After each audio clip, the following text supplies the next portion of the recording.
और चरखी दादरी हरियाणा के अंदर है, वहां एक डिस्ट्रिक्ट कोर्ट के जज की मानसिकता आपके सामने रखता हूं। ये सब बातें मीडिया में आ चुकी हैं। वहां दो हिंदू मुसलमान का झगड़ा हो गया, बैनर हेडलाइन बनी थी दिल्ली के अखबारों में, उस झगड़े में मुसलमान को किसी हिंदू ने पीट पाट दिया। मुकदमा गया डिस्ट्रिक्ट कोर्ट में। डिस्ट्रिक्ट कोर्ट की कुर्सी पे जो जज बैठा था उसकी भाषा हेडलाइन थी। उसने कहा कि तू इस काफिर से पिट के आया है, तुझे तो गोली मार देनी चाहिए थी इस काफिर को, और तुझे होना चाहिए था कि तेरा भाई यहां जज की कुर्सी पे बैठा है। ये आप टचपूंजिए से सरकार की एक छोटी सी पद क्या मिल जाए, आप ऐसे सूखी लकड़ी की तरीके से अपने आप को निष्पक्षता का आदर्श बना लेते हैं। आप झूठी बातों का सामना नहीं करना चाहते, वहां झूठ को सच बताया जा रहा है। आपका झगड़ा वहां है, चला गया आपके हाथ से। और कमाल देखिए, अभी जो पूरे देश में आपने खबर सुनी होगी, त्रिचुरी नाम की जगह है, वहां पे एक जगह है, पूरे गांव की जमीन वक्फ बोर्ड के पास है कि साहब ये तो वक्फ के पास है। वक्फ का मतलब समझते हैं आप लोग? वक्फ एक शब्द है जिसका मतलब होता है कि आप अपनी चीज किसी को वसीयत कर दें, आपने दे दी। इस्लाम में ज्यादातर प्रॉपर्टी अल्लाह के नाम होती है, अल्लाह को दे दी आपने, अब अल्लाह उसका मालिक है। अब अल्लाह तो नीचे आएगा नहीं, नीचे वाले मजे कर रहे हैं। तो वक्फ का मतलब यह होता है। तो आप सोचिए कि देश के सबसे बड़े धनाढ्य व्यापारी मुकेश अंबानी के घर के ऊपर वक्फ ने बहुत पहले से दावा कर दिया है। आप हंस रहे हैं, सरकार आली उसके जो कारिंदे हैं ना, जो करोड़ों में खेलते हैं, वो मजाक समझते हैं। जब मैंने उनको बताया तो उनके थोड़े से होश ठीक आए।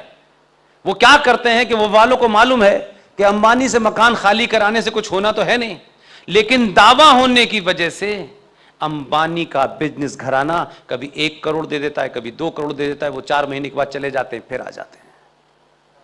आप और हम कहां हैं? क्योंकि हम उससे लड़ना नहीं चाहते।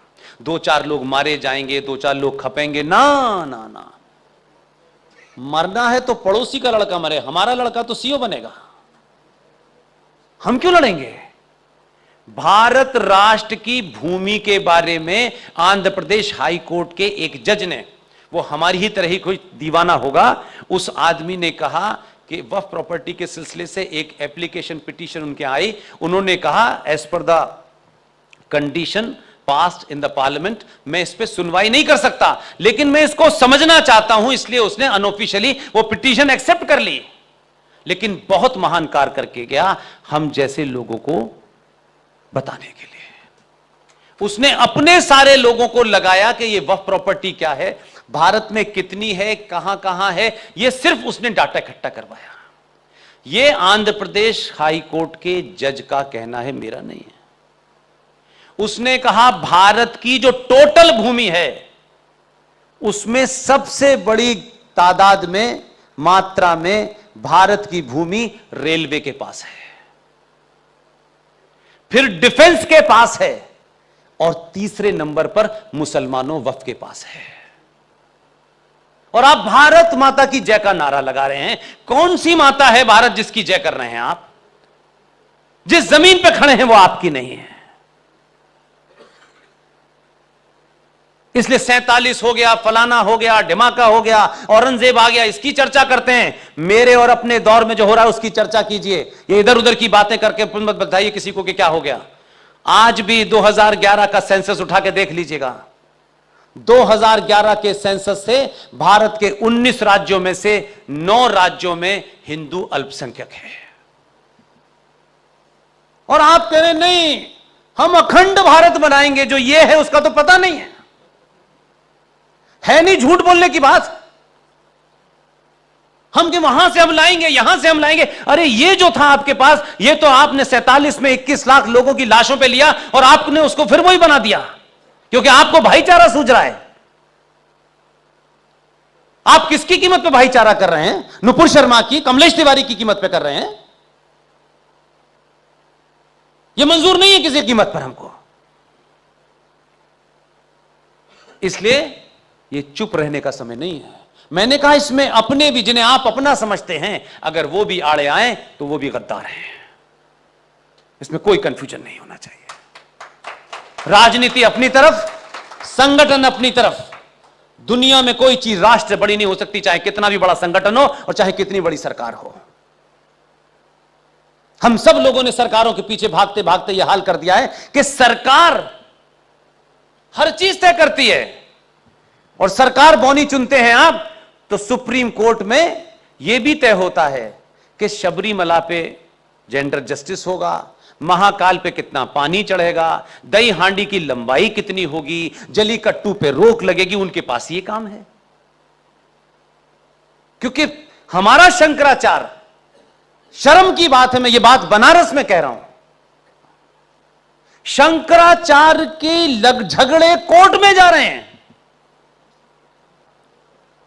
यानी भारत राष्ट्र की शक्ति को देखिए आप, और देश एक छोटा सा है, एक सुप्रीम कोर्ट छोटी सी है।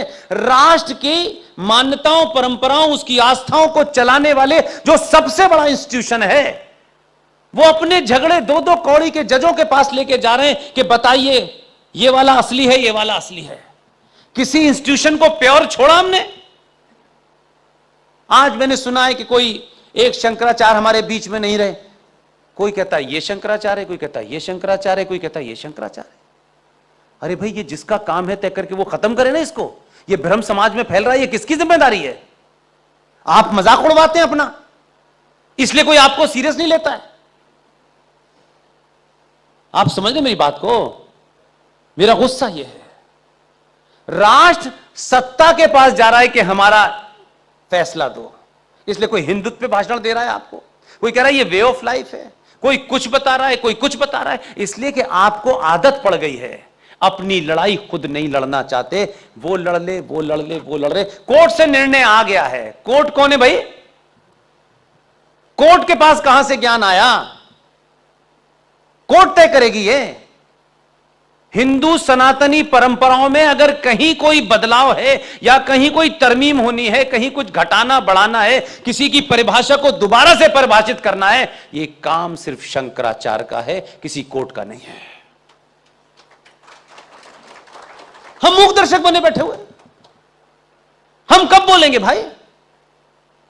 मैंने पब्लिकली कहा कि शंकराचार्य हम नहीं जानते, हम उस बारे में, हमारा ज्ञान ही नहीं है। चारों शंकराचार्य बैठे, चाहे देश में किसी भी कोई विवाद हो, हमारी आस्थाओं से और परंपराओं से सिर्फ शंकराचार्य की बात आखिरी होगी, खत्म। हम ये बना ही नहीं रहे हैं, इसलिए वो अपने झगड़े में लगे हुए हैं। आपस में झगड़ा है, अपने शत्रु से भी नहीं सीखते। उनके यहां कोई झगड़ा हुआ आज तक? मोहल्ले की मस्जिद में कौन इमाम होगा, इस पे भी झगड़ा नहीं है उनके यहां, क्योंकि एजेंडा कुछ और है, आपके एजेंडे कुछ और हैं। मुझे तो पता नहीं, मैं तो ज्ञानी नहीं हूं। हमारे आपके बनारस के एक साथी हैं जो हमारे साथ 24 घंटे रहते हैं, ओम यादव जी बनारस के, उन्होंने बताया कि यहां कोई विद्युत परिषद है, वो तय करती है कि शंकराचार्य कौन होगा। तो करके खत्म करें ना भाई। इस विवाद को जितना बढ़ाएंगे उतना आज का युवा ये सवाल पूछेगा जो मैं उसके बिहाफ पे पूछ रहा हूं कि भाई ये ऐसा है क्या? भैया आपके यहां है, ये हम मानते हैं, सम्माननीय है, पूजनीय है, लेकिन पूजनीय का पूजलायक तो स्थान बना के रखो कि उनको भी कोर्ट के चक्कर खिला रहे हो भाई। इसलिए 2022 के भारत में सच बोलिए, जोर से बोलिए, चिल्ला चिल्ला के बोलिए। पूरी दुनिया सच सुनना चाहती है, और यही वजह है कि आज के दौर की सबसे, मैं कहता हूं कि परिस्थिति जो मुझे लगती है कि दुनिया में जो बदलाव हो रहा है, आप जिस पोजीशन पे खड़े हैं, मैं पार्टी पॉलिटिक्स की बात कभी नहीं करता, मैंने किसी पार्टी को कोई सर्टिफिकेट नहीं दिया, लेकिन अगर कोई बड़ा काम कर रहा है तो उसकी जाति क्या है, उसका पद क्या है, यह बिल्कुल मेरे लिए महत्वपूर्ण नहीं है। भारत की पोजीशनिंग अंतर्राष्ट्रीय इस वक्त इतनी महत्वपूर्ण है, और इसलिए है कि अभी आपने देखा एक प्रधानमंत्री बना, फिर उसने इस्तीफा दे दिया, फिर अब वो भी कोई हटने वाला है। पूरी दुनिया में जो उथल पुथल है, इस समय भारत की पोजीशनिंग इतनी स्ट्रांग है कि आप किसी गलत फहमी के चलते अपना तेरा, जातिवादी, ये इलाका वो इलाका, इन सब चीजों से उठ करके आप ये मान के चलिए कि अगर इस वक्त देश के अंदर सिंगल पार्टी बहुमत की सरकार नहीं होती तो आपका सबसे ज्यादा बुरा हाल होता है।